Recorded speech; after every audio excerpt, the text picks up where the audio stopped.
कक्षा 8वीं के सामान्य विज्ञान में हम लोग विद्युत सेल की जानकारी प्राप्त कर रहे थे, जिसमें हमने सबसे पहले शुष्क विद्युत सेल के बारे में जानकारी प्राप्त की, फिर दूसरी हमने लेड अम्ल विद्युत सेल के बारे में प्राप्त किया। आज हम लोग जो है अगला निकिल कैडमियम सेल के बारे में जानकारी प्राप्त कर रहे हैं। आपको मालूम है आजकल भिन्न भिन्न प्रकार के जो है साधन उपकरण उपलब्ध है, जिन्हें यहाँ से वहाँ ले जाना पड़ता है।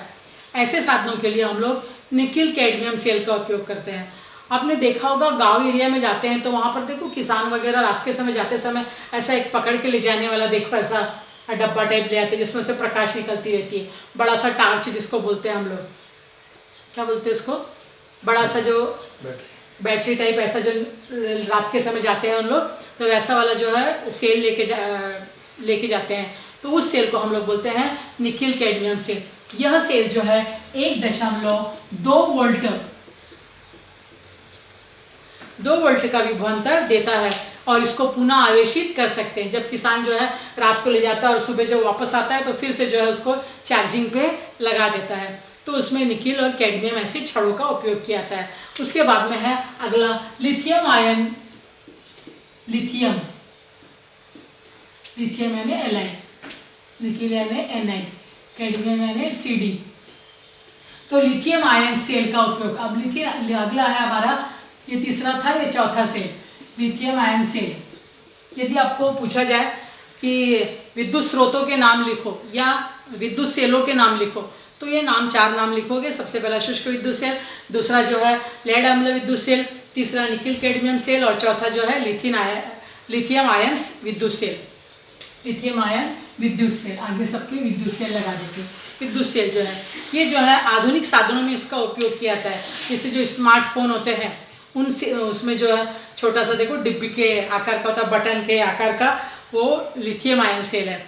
या लैपटॉप में लगा होता है, ये सेल जो है पुनः आवेशित किए जाते हैं।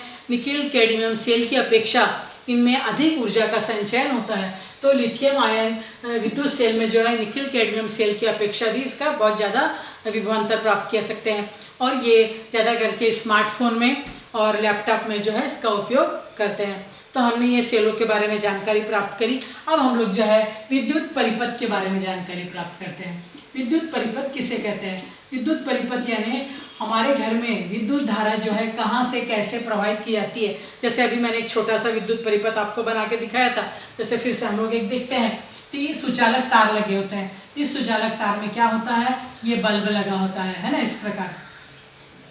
इसी में ये क्या लगी होती है, सेल लगाते हैं विद्युत धारा प्रवाहित करने के लिए। छोटी डंडी ऋण दिखाती है और बड़ी डंडी क्या दिखाती है, धन ध्रुव को दिखाती है। फिर इसी में क्या लगी होती है, टेपन कुंजी, यानी जो कुंजी जो बटन रहता है वो लगा रहता है इस प्रकार।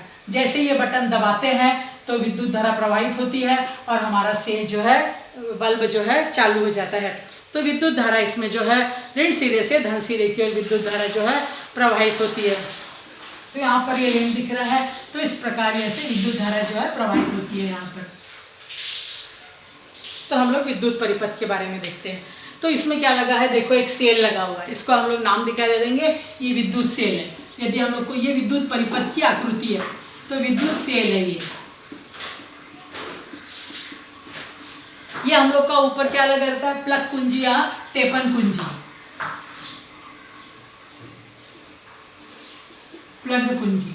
ये क्या है, हमारा विद्युत बल्ब है।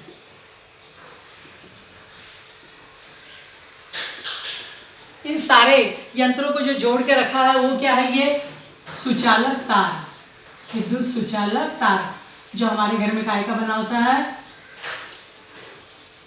तांबे का, है ना। अंदर में जो हमारे घर में जो वायरिंग रहती है, तो ये विद्युत सुचालक तार में, घर में भी आप लोग करे होंगे, वायर लिए होंगे, उसमें बल्ब जोड़ते हो और बल्ब में सेल लगाते हो तो हमारा बल्ब जो है चालू हो जाता है। तो सेल धारक हो गया, विद्युत बल्ब हो गया, प्लग कुंजी हो गई। इन विद्युत तारकों को जोड़ने पर जो है सेल धारक में शुष्क सेल, जो हम लोग ये सेल जोड़ते हैं, तो इस प्रकार से जो है बल्ब प्रकाशित होने लग जाता है। यानी उसके लिए हमको क्या करना पड़ता है, प्लग कुंजी को दबाना पड़ता है। जैसे ये प्लग कुंजी इससे जुड़ेगी, प्लग कुंजी मैंने दबाई तो क्या होगा, विद्युत धारा प्रवाहित होती है और बल्ब जो है चालू हो जाता है इस प्रकार। ये एक परिपथ की आकृति है जब कुंजी जुड़ी हुई है, और जब कुंजी नहीं जुड़ी हुई है अभी जैसे एक वर्ष ऐसा प्रश्न आया था 10वीं में कि बताइए क्या ये चित्र सही है या गलत है। तो ये चित्र सही है क्या गलत है, क्यों? क्योंकि इसमें तो प्लग कुंजी जुड़ी नहीं है और बल्ब प्रकाशित दिख रहा है। तो यहाँ पर हम लोगों को प्रकाश नहीं चाहिए। जब टेपन कुंजी खुली है तो यहाँ पर बल्ब चालू नहीं होगा। तो इस प्रकार ये विद्युत परिपथ है। तो जब हमको बल्ब या ये टेपन कुंजी का यहाँ पर क्या उपयोग होता है, टेपन कुंजी के द्वारा जो है हम लोग जब चाहे तब जो है विद्युत धारा को प्रवाहित कर सकते हैं या विद्युत धारा को खंडित कर सकते हैं। जैसे हमने प्लग कुंजी दबाई, विद्युत धारा प्रवाहित होने लग जाती है, बल्ब चालू हो जाता है। अब हमको बल्ब नहीं चाहिए तो हम लोग टेपन कुंजी को खोल देंगे।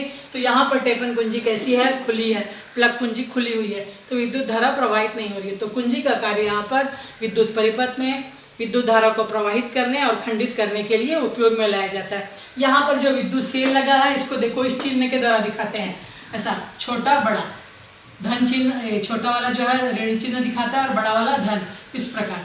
तो यहाँ पर ये एक सेल लगा हुआ है। तो ये इस परिपथ में विद्युत सेल को जो है ऋण और धन चिन्ह के द्वारा दर्शाया जाता है। हमारे घर में भी ऐसे ही विद्युत परिपथ का संयोजन किया जाता है। और इस विद्युत सेल के अतिरिक्त हम लोग के घर में सेल से तो विद्युत धारा प्रवाहित नहीं होती है, बाहर से जो हम लोग का मेन बोर्ड होता है वहाँ से विद्युत धारा जो है हमारे घर में उसकी पूर्ति की जाती है। अब हम लोग सेलों का संयोजन देखते हैं। कभी कभी जो है किसी परिपथ में एक सेल जुड़ा होता है, किसी में 2 जुड़ा होता है। अभी देखो गाँव वगैरह में जो बड़ी बैटरी होती है उसमें 4-5 प्रकार के सेल जो है जुड़े रहते हैं। तो वहाँ पर जैसे अभी एक सेल है, अभी इसी में मैं एक और सेल जोड़ दूँ, देखो ऋण और धन, फिर एक जोड़ दूँ, तो अभी यहाँ पर कितने सेल दिख रहे हैं मुझको, ये एक सेल हो गया, ये दूसरा सेल हो गया, ये तीसरा सेल हो गया, है ना, एक सेल, ये दूसरा सेल, 3 सेल। तो ऐसे परिपथ में जब एक से अधिक सेल होते हैं तो वो हम लोगों को श्रेणी क्रम में संयोजित होते हुए दिखाई देते हैं। तो यहाँ पर जो है हम लोग क्या कहते हैं, इस सेलों को जब कभी किसी भी विद्युत परिपथ में एक से अधिक सेल लगे होते हैं तो उसको हम लोग क्या कहते हैं, बैटरी कहते हैं। तो बैटरी किसे कहते हैं, जब किसी विद्युत परिपथ में एक से अधिक सेल होते हैं तो उसको हम लोग क्या कहते हैं, बैटरी कहते हैं। अब यहाँ पर जैसे समझो यदि इस सेल में 1.5 वोल्ट का विभवांतर है, दूसरे में भी 1.5 का, तीसरे में भी 1.5 का, तो टोटल कितना हो जाएगा, ये 4.5 वोल्ट का विभवांतर इस उपकरण में है। यानी तीनों को हम लोग जोड़ देंगे तो हम लोग को 4.5। यदि ये यहाँ पर एक वोल्ट का रहता तो क्या बोलते हैं हम लोग, ये बैटरी कितने की है, 3 वोल्ट का बैटरी है।